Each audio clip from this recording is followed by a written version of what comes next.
Welcome back to the Balancing Act podcast. I'm Andy Temte. On the Balancing Act, we talk to business leaders and industry experts to explore the balancing acts we play in our professional lives and learn about the events that put rocket boosters behind their career success. Today, we have Casey Lankow joining us. Casey is a senior leadership development business partner at Amazon, is an adjunct assistant professor at St. Mary's University in Minneapolis, Minnesota, and was co-founder and chief psychology officer, it's the first time I've said that on the show, at personality assessment company A Deeper Way. As a reminder, this is our 8th and final episode in our mini-series on corporate culture, and what a way to end the series with a deep dive into the impact of corporate psychology on culture. As a reminder for our listeners, Casey's comments and opinions are his own and may not reflect those of his current or former employers. Welcome to the show, Casey. Thank you so much. I'm so looking forward to our conversation. I used to be a Midwesterner. I've recently relocated to Seattle, so it's fun to connect with my Midwestern roots. Yes, we are sitting right here today on the banks of the Mississippi River, which was common to both of the towns that we were in. Casey, before we get started, I ask all of my guests this question. Please tell our listeners your story. I gladly will. I actually enjoy telling my story, and there was a time when I didn't. Because I made a huge pivot in life, and going through that pivot, it took me a while to kind of get comfortable with it. My undergrad degree is in music education, and so for the first 4 years out of undergrad, I was a high school choir director in northern Minnesota. Totally loved it. It was kind of my first entree into official leadership. That's really what that job really comes down to. But after a few years, I was starting to get a little burnt out, wondering if this is really what I was going to be doing for the rest of my life or if I wanted to. But the challenge there was all the feedback that I had always gotten was literally like, oh, you're so lucky you figured out what you're supposed to be doing. And so I felt all of this external pressure. Well, geez, I'm going to disappoint all of these people if I make a career change. And one day I was standing outside my office talking with the orchestra director, and she was saying, there's constantly kids coming in and out of your office. Have you ever thought about being a guidance counselor? And I said, no, but I think I will. And so literally just like that, I went and started looking up, what does that mean? What does that entail? And very quickly in sort of doing that research, I realized, you know what, I think I want to go all in and actually become a psychologist. And what I actually did was email one of my mentors, who still remains a mentor, one of my college professors, and said, this is kind of what I'm thinking. Basically, how disappointed would you be if I left the profession? And he said, the most important thing to me is that you are content and happy and fulfilled. And so I felt like I was released to do that. Now looking back, of course, I didn't need permission from anyone but myself, but it felt important at the time. Transition into starting graduate school for psychology. Very quickly in that program, I met my now former business partner, and we started a consulting firm really focused a lot on assessment applied to the world of work. And so over the course of the 15 years that we were working together while we were doing our doctorates in psychology, which was a little ridiculous to be doing all that at the same time, we developed a lot of assessment tools. We developed a coaching practice. We kind of expanded our consulting to work with all kinds of industries around leadership development, culture issues, developed a variety of frameworks.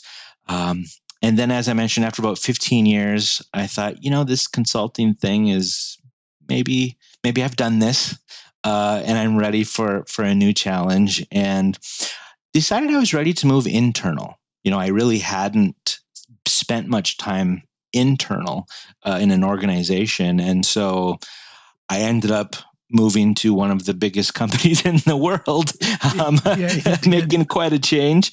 And so now I'm at Amazon, doing executive development here, basically doing all those things that I did in the consulting practice, just inside a small little company. Very cool. So, other than the nudge from the orchestra director or the permission that you got from your mentor, is there an event in your life that just put rocket boosters was a key accelerant to your career? Andy, it's in some ways it's hard to pick one because it seems like they're always sort of happening. But when you ask that, the first moment that really came up for me, so I'm just going to trust that. It actually happened a few years into our consulting work. And Tim, my colleague, I don't remember how he came about it, but he found a book that he really was impacted by. And so I read it too. And the book was called Leadership and Self-Deception. And that book had a profound impact on both of us. And I think, speaking for myself, what it did for me, so my sort of graduate work is in clinical counseling psychology. It's not in formal IO psychology. But that book helped me really start to understand the value of my clinical and counseling education to the world of work. Not because that book was explicitly about it, but because that book really highlighted, at the end of the day, we're responsible for how we show up, right? And particularly if we're people who have the most power in the room, we are absolutely responsible for how we show up, what energy we're putting into the world, and owning our stuff, if you will. And that book helped me realize, I really understand that on a deeply psychological level. And if we can apply that depth of understanding to help leaders understand themselves and sort of those psychological mechanisms, we can really have a big impact. And so I think back to that moment of us both reading that book going, oh my gosh, it all just sort of coalesced around, okay, we know what we're supposed to be doing now. And I still recommend that book to my coaching clients.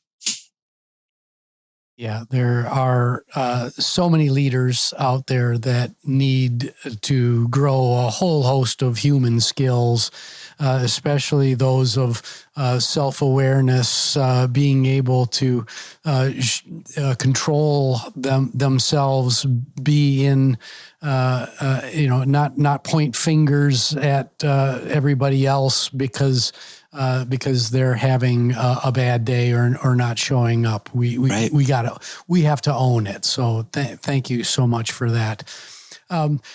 This mini series is about corporate culture. I'd really like to get your definition of what corporate culture means to you. Yeah, I haven't listened to all the episodes in this series, so I don't know if anyone has brought this up yet. But I think one of the most commonly referenced descriptions, if you will, is just that simple phrase. I think it came out in the 80s, which is culture is how we do things around here, right? How we get things done, sort of that idea of how we work. And it's simple, but I think if you really think about all of the ways, whether it's theorists or clinicians or consultants, talk about culture with all the complex models and frameworks, I think it really does boil down to how we do things around here. Now, of course, the next question then is, well, what are the elements that determine, how we do things around here? And so I think about it in two ways. One is how we do things around here, not an original thought. But then it's also sort of the constellation of all of the humans and how they show up every day that really determines what that looks like. And I think sometimes where we go wrong is we think of it as just a top-down thing, which is leadership sets the culture and that's what it is. But the reality is what the culture actually is sits somewhere between sort of what is stated and then what actually is lived in the behaviors of everyone that's part of that organization, if that makes sense. Right. Yeah.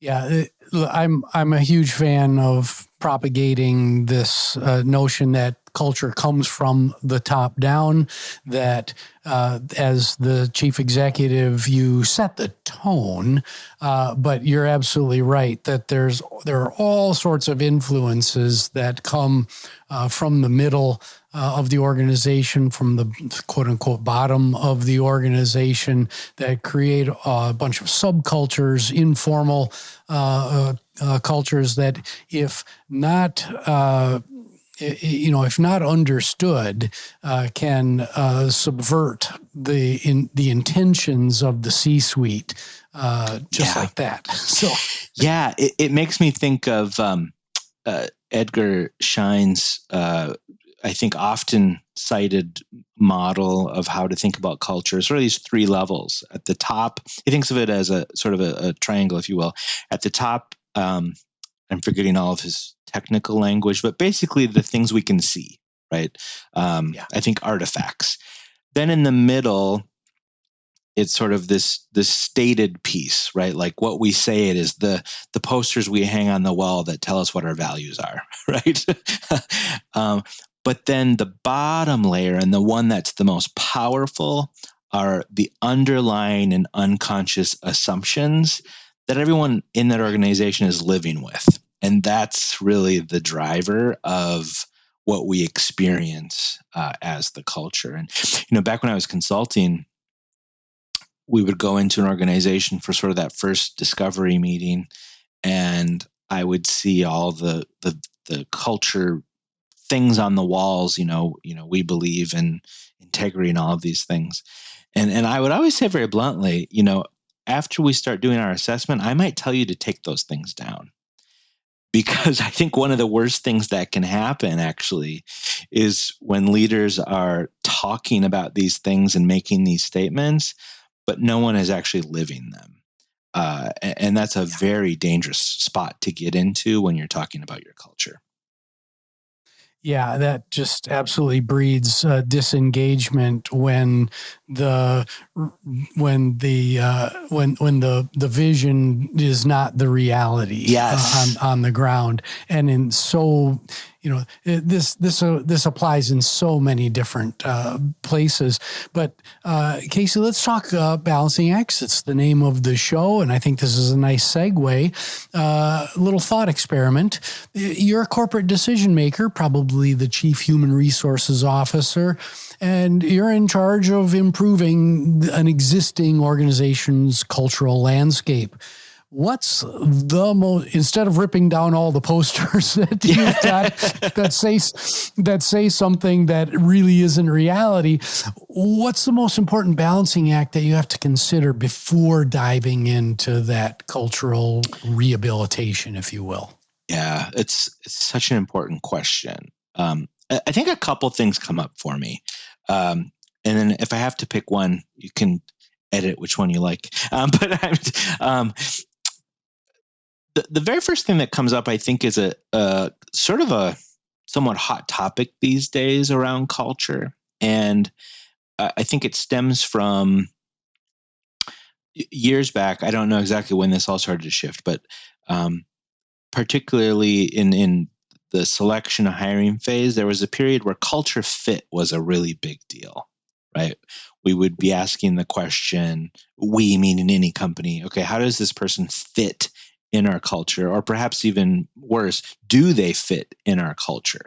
Basically meaning, can they act and behave the way that we have established is the way that you should act and behave to get things done at our company?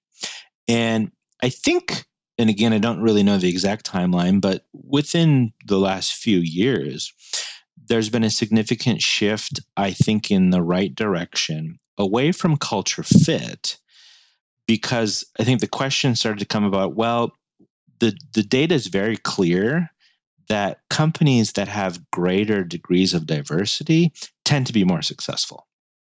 right? And that's because we have more ideas. We have a better representation of lived experience, and we have people challenging our assumptions and helping us understand our blind spots, all those things. And so there's been this shift to culture add, which is, okay, what is this person maybe bringing to the table that we don't have and can sort of add value in new ways? All that long piece to say is, I think something that should be constantly scrutinized from a leadership perspective is culture. And it is, are we evolving in the way that we need to adapt to an evolving world, to changing markets in terms of both customers and employees? Or are we, kind of staying what we think is true to who we are? But I think to answer that, we have to be honest with the idea that culture, this very abstract concept that we're talking about, it is and should be a dynamic thing. Right? I don't think it should ever just be this thing that never changes. I think that's where you really get into trouble. And so the balance there is, well, what are the things that we do want to try to hang on to, because they really are part of sort of our DNA as a company, and it sort of helps us know where our North Star is. But then also, what are the things that we do need to realize aren't serving us anymore? And I think that's a difficult thing. The final comment I'll make on that then is the difficult balance too is change is hard. Period. It just is. I don't think I've ever seen a company that's really good at it. And I think it's in part, even though most have the best intentions, it's not about having bad intentions, but I think it comes down to missing that at the core of all of this, it's just humans. And the truth in that is that humans are messy. And we have so many unconscious drivers that are impacting how we think and how we behave. And when you throw change into that mix, all of those things get even stronger. And I'll leave it at that. Yeah, Casey, I'm smiling, and for our listeners, Casey has not read my second book, but I'm smiling because chapter 4 of the book is on culture, and chapter 5 is on change management, and I strongly recommend to all business leaders to incorporate conversations about culture and change management into their annual strategic planning or long-range planning cycle, to weave those things into one's strategic plan and not treat them as things that we do outside of that process. Yeah, absolutely. Absolutely. I think that's such a good call out. And I think particularly around strategic conversations, constantly bringing back up how culture fits in any way is pretty essential to getting it right. Yeah. So, Casey, you're a former podcaster, so you know the drill. We're going to take a short commercial break here, and we'll be right back with Casey Lankow. Hi, I'm Andy Temte. Over the past 35 years, I've learned a lot about business leadership, and I'd like to share those lessons with you. Ask yourself, how do I create an effective, sustainable management operating system? How do I design smooth workflows to better serve the customer? How do I balance organizational trust with accountability? The Balanced Business describes the practical, step-by-step process you need to answer these questions. Order your copy today wherever books are sold. And we're back with Casey Lankow talking about the world of psychology and corporate culture. Casey, I'm interested in your background in the world of personality assessments. You have the ear of the same chief human resources officer that you had before we cut to the break. How can they utilize personality assessments to influence improvements in corporate culture that they're looking to make? Yeah, I think it's a huge piece of the puzzle. That's maybe not even a big enough statement, actually. If we go back to where we started the conversation, which was sort of what is culture, how do we define that? We talked about those two elements of, well, it's how we get things done here. But that's really made up of all of the individuals that show up every day. And to me, I've always thought this, unless you have a very clear understanding of all of those individuals, what they're all bringing to the table, both in terms of strengths as well as potential opportunities and derailers and barriers, it's really hard to actually know what is making up your culture. Like I said, it's not about the posters you put on the wall that say this is who we are and this is what we do. It's really about how those individual people are behaving. And personality, I think it's a really important construct to be measuring because it really gives you deeper insight into what are some of the underlying drivers of behavior. And I think, in psychology, we talk about individual differences, right? So this person, how they look compared to this one. But you can also roll that up to get a team and group perspective, right? And so, really having a sense of those individual characteristics and traits on varying levels, from individuals to teams to groups to organizations, can really help inform in terms of predicting, well, how might this play out? And where are we going to maybe have issues in terms of maybe we don't, just to use a very simple example, right? Everyone's familiar with extroversion and introversion. Well, let's say for whatever reason, 75% of one team is all extroverts. There's positives and issues that come with that, right? And so we can guess about it, or we can use assessments to actually have data and understand it on a deeper level. Right. So continuing this question, let's talk about the risks of personality assessments. What are a few of the risks that same Chief Human Resources Officer needs to be mindful of when deploying personality assessments for this purpose? Yeah, I think a couple things. One, I'll try to not be too obnoxious about this, but there's a lot of tools out there, let's just be blunt about it, that are trash. And so, I agree. Everyone thinks they can just make a personality assessment by putting a bunch of questions together. But it really needs to have a lot of rigor behind, the reliability, the validity, which directly impacts whether it's even a legal tool to be used in the workplace, right? So there's legal risks. So one is make sure you're using an appropriate tool, and there's plenty of experts out there that can help, select the appropriate tool.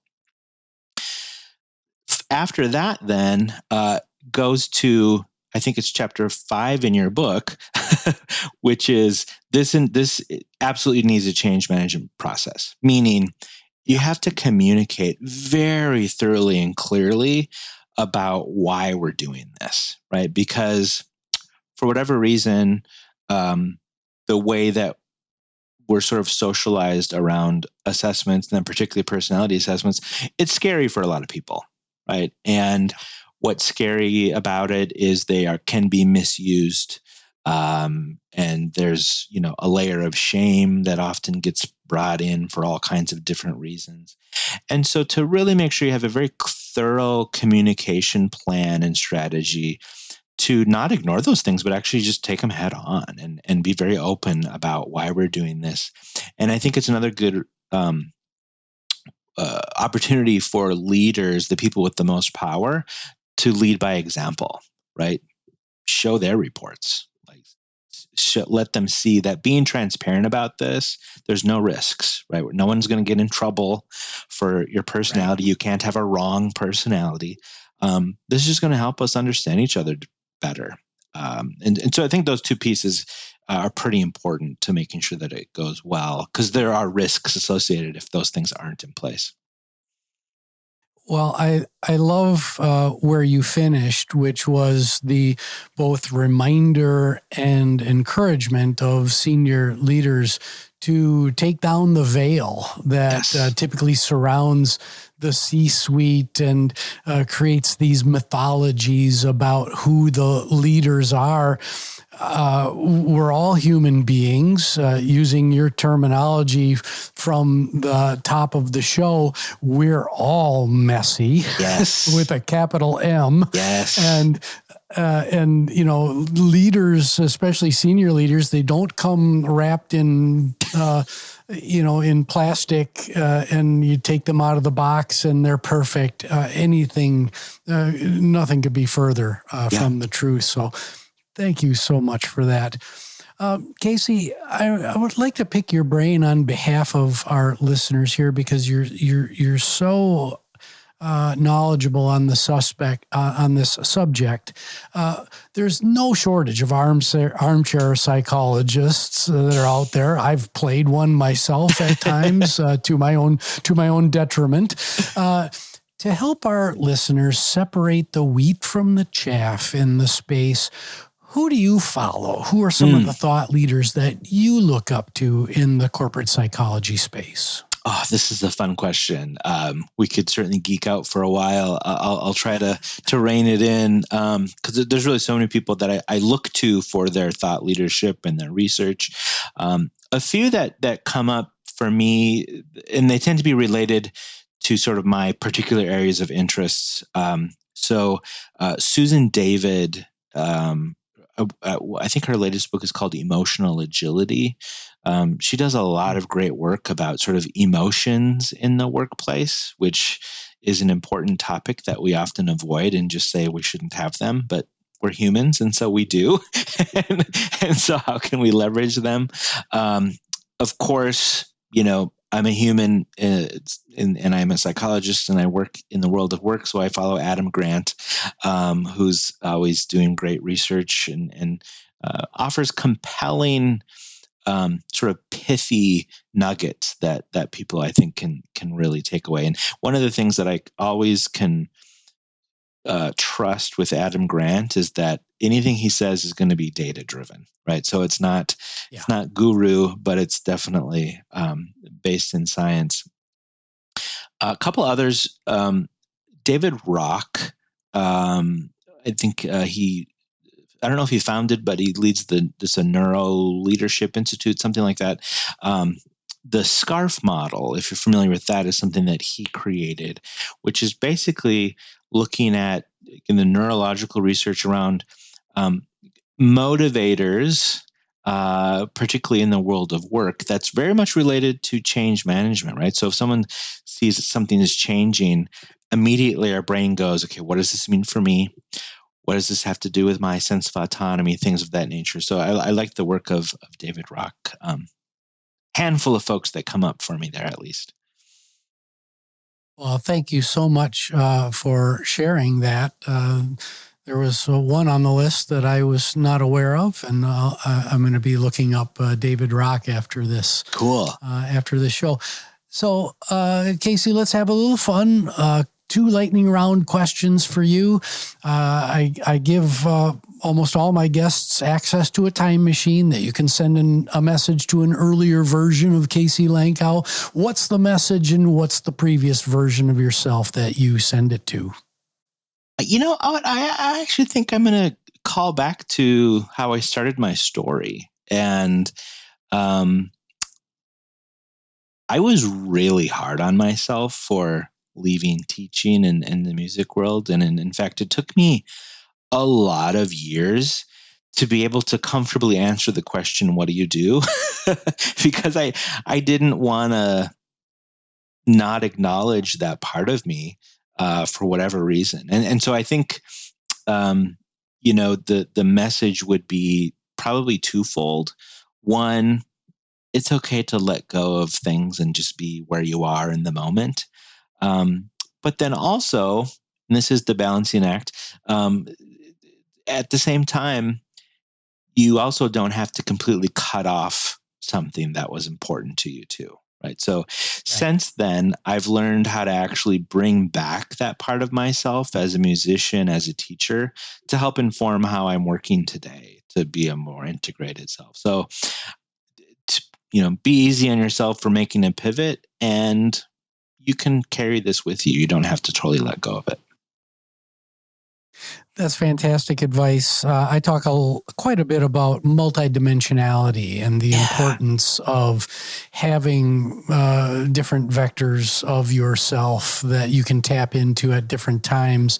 So I love the fact we're both musicians, and I'm really happy to hear that you're bringing that back into who you are today to create this more rich, multidimensional version of you. So, yeah. I was just going to say, when I started doing that, Andy, I became a better psychologist. Right. Yep. Yeah, that is the point of multidimensionality. It's not to spread yourself so thin that you're the jack of all trades and master of none. That's not the point. And that's what I think some people get from, oh, you want me to be multidimensional? I'm like, no, I want you to have a solid balance between work and life. And the life part of the equation is enjoying hobbies, nurturing, building other skills. And those skills are going to have an impact on how you show up at work, even if they don't directly apply to who you are. So, Casey, we're all works in progress. What are you focused on right now in your personal journey of growth? Yeah, I think, the thing that is always sort of at the center, and not to get too deep here as we're winding down, but, as humans, we all have insecurities. We always will. We won't ever be able to rid ourselves of those what if doubts that creep up, particularly in challenging moments. But I've for a long time now been intentional to acknowledge them and be aware of them. And the more I do that, the less power they have. And so I'm always looking for those moments of discomfort where I can experience some more insecurities and be able to name them and realize that they don't have to have power over me. But I think in terms also just of in general leadership and working, something that's been on my mind a lot is this idea of how can I be a force multiplier, right? So, I can only do so much myself throughout the day. There's only so many hours. I can only be so many places at once. So as I almost enter this new phase of my professional life, how can I sort of scale the knowledge that I've been able to acquire to have even a broader impact? And so that's fun to think about. So when's your book coming out? It's always one sort of in flux for sure. Stay tuned. Very good. Well, Casey, it has been fantastic to chat with you today. I'm sure that our listeners learned a lot, so I would like to personally thank you for all your contributions to the show. Well, thank you so much. It was a wonderful conversation. I could talk about this stuff for days on end, so appreciate the opportunity. Very good. Well, my name is Andy Tempty. This is the Balancing Act podcast. You can find us on all the major streaming services. Please like, subscribe, rate, and most importantly, share this public good with your friends, especially this very impactful episode with Casey Lankow. This episode was produced by the venerable Nick Tempty, and we'll see you next time.